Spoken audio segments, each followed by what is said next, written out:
Kai, gaskiya garin nan akwai matsala. To,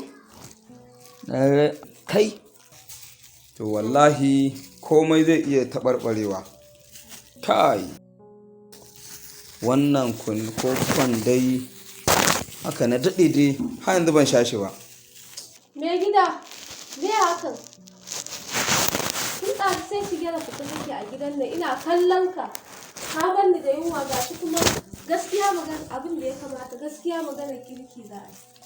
Ke yanzu baki ma gode wa Allah ba da kika waye gari da ranki da lafiya ba, baki gode masa ba. Kamanya da yunwa kenan zaka ajiye ni a cikin gidan nan ba zai yiwu ba gaskiya.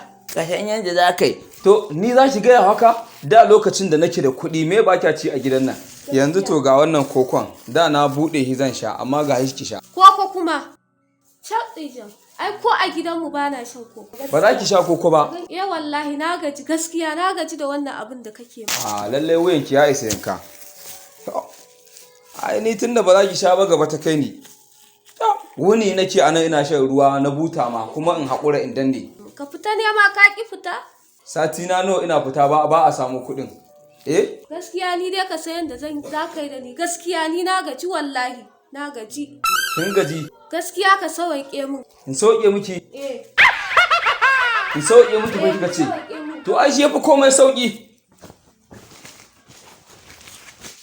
Ga takardar sakin ki. Tun je da daddare dama na rubuta ta. Billahi lazi dama ni a wuya nake jira nake kawai ki min abu kaɗan wallahi in sake ki da hujja. Ga takardar ki.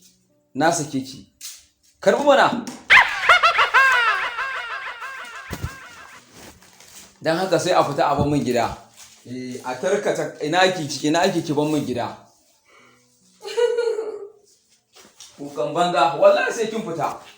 Wallahi fitowa ki tattaro komai naki ki fito ki zo ki ban min gidana. Na gaya miki. Ya can banza. Fito mana. Fito ki ban min gida. Wallahi sai kin fita. Ko aman jini zaki. Kina ina wai? Wallahi sai kin fita. Fito ki fita. Wallahi sai kin fita. Sai fita. Za ku iya jure rahin abinci a gidan iyayenku, amma a gidan mazajenku ne ba za ku iya juriya ba? Fita, na sake ki. Ai ni ƙwara ma an yi zama na ni kaɗai, wallahi na fi jin daɗi.